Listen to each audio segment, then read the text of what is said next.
victims. Not right now. We have 4 that are gunshot wound victims. The others have different types of injuries, whether it be shrapnel, different things, whether car crash. I don't have those exact specifics, but we have a total of 13 people who are injured, 4 people who were shot. And then we do recently, prior to us, or right as we were sending out this notice about this, we responded to another call of a vehicle on the freeway. And sadly, we are reporting 1 fatality in that. So on the Loop 101 at Thunderbird, there was a vehicle with a subject in that vehicle with a gunshot wound. Right now, like I said, it's a very complex and ongoing investigation. We're working closely with the Surprise Police Department. I'm here with Sergeant Tommy Hale from the Surprise Police Department as well. Also the Glendale Police Department, Maricopa County Sheriff's Office, Department of Public Safety, and also the FBI in Arizona here. Also, I want to note that our fire agencies from the West Valley, obviously we're extremely busy doing all this. They were extremely busy tending to all these injuries, transporting people, and they did a phenomenal job doing everything they could. Also, the Surprise Police Department did a fantastic job working on tracking down this vehicle and getting the suspect in custody. The suspect was taken into custody at approximately 12:42 hours in the area of 147th and Grand, and Sergeant Hale can provide more information here in a minute on that if you guys have questions. All we can release about the suspect at this time is it's an adult male, and like I said, he's been in custody. There were no issues with that. As far as any other information, if anybody out there has any information or somebody hasn't come home or somebody's missing, we want you to call the Peoria Police Department or Silent Witness at 480-WITNESS. We want more information on this so we can figure out exactly what happened. This is at the beginning stages of this investigation, as you can imagine. Like I said, with multiple agencies involved and this person going on this spree throughout the West Valley this morning in a period of literally an hour and a half. That is a lot for us to investigate. So we have teams going everywhere. Obviously, you guys know it's hot out. That's why we're in here. But we ask the citizens to stay away from those areas that they're doing the investigations, but if they have information, to give us a call. For now, we will be sending out an update later tonight with more information in a written form for you guys to have as well. But for now, that's the information we have. So just to recap real quick on our end, we are taking the lead as far as all communication goes. So any follow-up questions will come to us. We'll address that with our partners, whether it be Surprise, MCSO, Glendale, or FBI, and get you those answers. And again, Silent Witness for any tips or information. We have a total of 8 incidents as of now. That number could obviously grow. 13 victims, 4 were shot, 1 was fatal. All right, any questions at all at this time? Do you have any information on the type of gun that was being used, and do you have any reason to believe right now, or was this simply driving up to other cars and just opening fire? So what we know now is, or what we understand is that most of them are that. So what you consider drive-by, or well, he's driving a vehicle, whatnot. So that's still under investigation. Things are being looked at. But as far, a weapon was recovered at the scene in the suspect's vehicle. Any history on the shooter? We don't have any of that information yet. Did you say the shooter was arrested without incident? Yeah, I'll let Sergeant Hale talk about that. That happened in Surprise, so I'll let him speak to that. Thank you. Good afternoon, everyone. Sergeant Tommy Hale, H-A-L-E, Surprise Police Department. And to your question, what I can tell you about the traffic stop is that it was executed by Surprise PD. When the vehicle stopped, the suspect's vehicle stopped with it, and the driver, the only occupant of the vehicle and the suspect, he was compliant as the officers gave him commands, and he was removed from the vehicle and taken into custody. Any reason to believe that there's another shooter out there, or you're confident that there's one suspect? Yeah, we have no information at all that to allude to any other type of shooter. What I can tell you is that the suspect that was seen, the vehicle that was seen, he's been taken into custody, and there's no reason for the public to feel unsafe at this time. What was the reason for the stop? That he was driving a car that matched, or was it another vehicle? That's correct, yeah. The vehicle was identified. So you mentioned it started at 103rd Avenue in Northern, correct?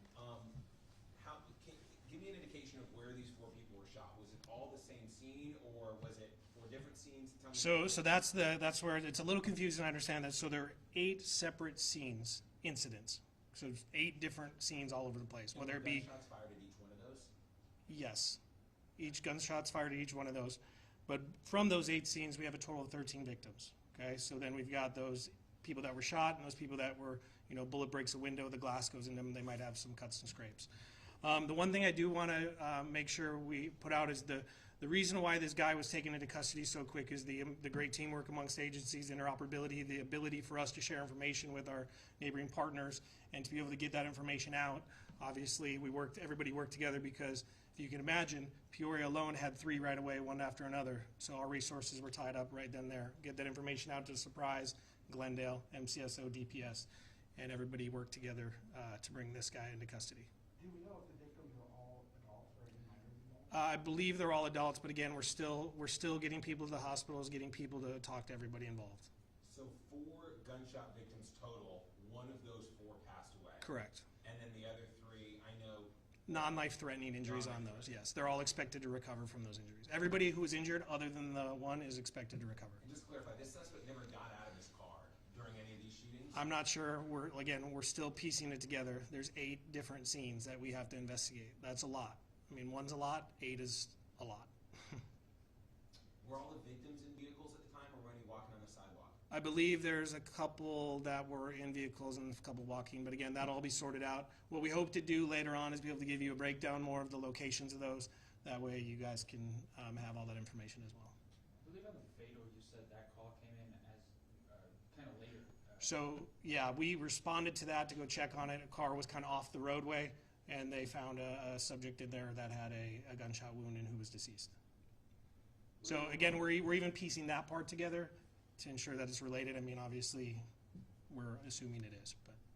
What do we know about the motive of the shooter, and if it's not known yet, what's the process of finding that out? So again, right now, it's quite the process. We have all the agencies that are part of this in the room upstairs, actually.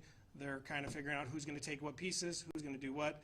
As far as interviews and go, I mean, again, we're at the very beginning stages of all of this, and we're trying to piece it together. It's gonna be a while, but like I said, we do have the suspect in custody, and so at least we can now kind of slow the process down to be a little more methodical and thorough on it. We know that initial scene, 103rd Northern, there's a casino nearby. Is there any indication that it started at a business or at a location that could have been the nexus for this, or he was in his car when he started shooting indiscriminately? Yeah, again, I mean, so we're on the other side of the Loop 101. The casino's on the east side. This was on the west side, quite a ways down. But the first one actually technically was in Glendale. Peoria's taking it because it's on the border, and we were there first for quite a while. So we ended up taking that one. We don't know the nexus. We don't know what the motive was. We don't have an idea of what this person was thinking when he went out and did this. Obviously, we want to figure that out because there's a lot of scared people and a lot of people who this affected. How many people do you think are out there? I mean, I imagine there were a lot of cars who, witnessed somebody shooting, So what do you expect in the coming hours after this press conference in terms of, what you expect to get from people who witnessed stuff? Yeah, so actually that's a great question. We asked Silent Witness, they're going to add additional resources there so people can call in there. They're going to help us to get that information. Plus, you can call here, Peoria Dispatch, to get that information. We're going to be taking all that in. Witnesses, we want to know if you were there, if you saw anything at all. You might not think it's something relevant, but call us anyways. And that number is 623-773-8311. And call us, or like I said, Silent Witness. Even if you think it's not relevant, give us a call so we can have that. And we're going to be sorting through those all night and over the next coming days. Is that talking, climbed up, wired up? I have not been given any information. I don't even know if we've gotten to that point yet. So I don't even know where he is at this point. Sergeant Hale, you found a gun. Any amount of ammo recovered as well? Any pistol, rifle, any details there? Well, thank you. That's a good question. Not at this time, no. I don't have that information as to what type of weapon it was. I do know one was recovered in the vehicle. Why is the FBI involved? So anything this scale, we coordinate with our local, state, and federal partners because there could be a number of things that could be, come up. So they're part of the process. They're not necessarily involved like they're doing the investigation or anything. But again, we have a good working relationship with our partners. So we want to make sure that they're involved in this. Obviously, this spread throughout the West Valley, and we wanted them to be involved as well. Is there any, indication given the nature of this crime that it could be classified or categorized as terrorism? Again, we are at the very beginning stages of the investigation. obviously, once we have more information, all that kind of stuff can be released and given out. So this is not the typical road rage? No, I mean, I guess, again, I can't say what the motive is, but I mean, we don't normally see road rage when this much happens. Is there any message you give to the deceased family or loved ones?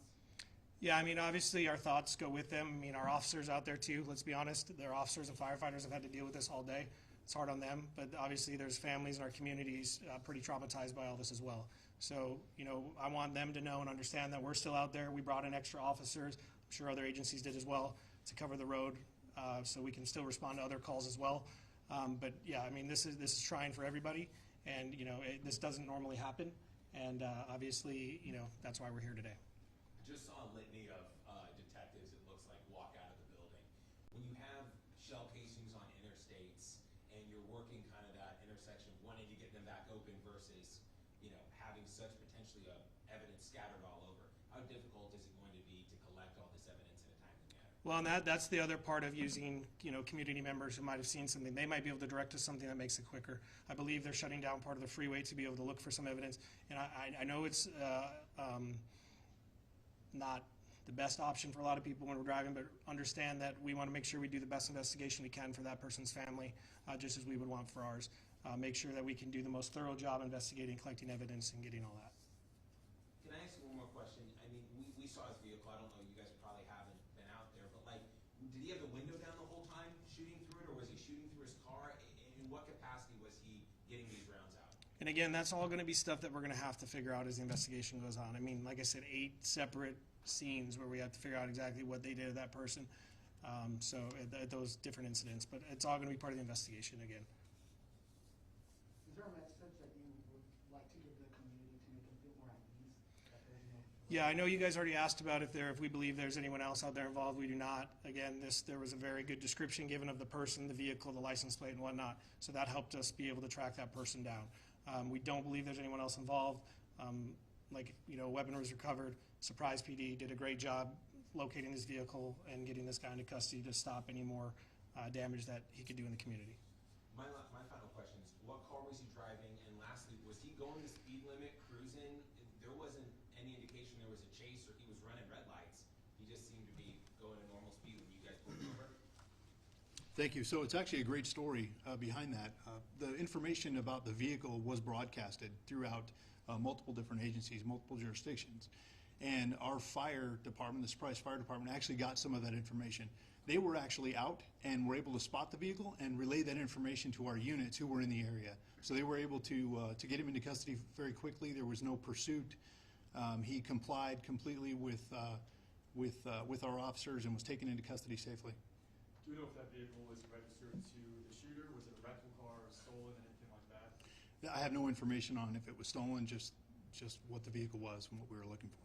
You said surprise fire, surprise the vehicle? That's correct. Okay. And just to be clear, no gunfire at all with officers at all? No. So is that strange to you? I mean, you're saying he just went on a shooting spree. Well, I don't know if it's necessarily strange, but he did, you know, I'm not going to speculate on what was going through his mind, what he decided to do. I'm happy, and I think we're all excited the fact that he gave up. He didn't continue to try and fire shots at anyone and was compliant with our officers. Where that vehicle stopped? Approximately 147th Avenue in Grand. He had pulled into a small complex there, and that's where officers were able to safely take him into custody.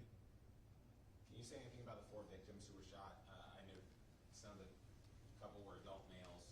Do we know about the other 2, the deceased? Yeah, obviously we don't have that information at all, nor would we provide it until everybody's been able to notify their next of kin or family. But, you know, eventually we'll get you guys information as soon as we can as we piece it together. Just to clarify, somebody called you about the car over on the 101, and that's where you found the deceased victim there? Somebody called you and said, hey, we see a car pulled over? Correct. So we responded to a call for service. Who provided the description of the suspect? I believe just the person who called in at the first one gave a good description with the information, license plate, and whatnot. So that's. What happens now? He's at Surprise PD. When will he be taken to 4th Ave, and how many of you guys are going to get a crack at him before? You know what I mean? To talk to him before he gets taken and booked in MCSO. So my understanding is Peoria detectives are taking the lead on this investigation because of the amount and that happened here in our city. So I'm not exactly sure what's going to happen with it. I don't even, like I said, I don't know where he is at this point. I don't know if he's here, surprised, wherever. But that is up to the detectives, and it's not one. What we try to do is keep this investigation, package it together. Everyone's going to work together, and then it gets packaged together. That way, it's not multiple investigations from all over. Do you know the conditions of the 3 other victims that were The only thing we know is that they're expected to recover, so non-life threatening, nothing serious. My understanding is I think some of them already are going to be released or have been released. What charges is this guy looking at? I have no idea at this point. We have to sort through all those, but probably a litany of charges. Is there any type of assistance you guys will offer to the people who suffered non-life-threatening injuries after this is over with? Yeah, that's a great question. We have a victims assistance program here at the Peoria Police Department. Surprise does as well, like most agencies, and we'll offer all those services to everybody involved. But we also offer those. We also offer those services to our employees as well, which is important. You guys cover this stuff all the time. It can be taxing on employees as well. You mentioned 13 victims total. Did you say shrapnel injuries, car crashes? Can you give us the kind of the gamut? Just there's several different types of injuries. I don't have the exact. We have this many people shrapnel or this many people from bumping themselves because the car hit something. I don't have that information. How many 911 calls did you get on this? I imagine the panic when this many people being shot at, it overwhelmed dispatch. Yeah, obviously we got a lot of calls, a lot of good witnesses. We work and serve in the West Valley, a lot of great communities that are willing to help us. A lot of people like to give us that information, and we're very grateful for that. But yeah, our dispatchers obviously did an amazing job as well to get that information out. They're the ones that shared that information with our local agencies, Surprise. And then we also, that's something I think agencies are doing more recently now, is sharing that kind of information with the fire departments, our sanitation departments, all those things, because more eyes on the road, you can obviously spot those vehicles. Anyone else? All right, we will provide an update probably later this evening through email, and then probably another one tomorrow. So thank you guys very much, and we appreciate it.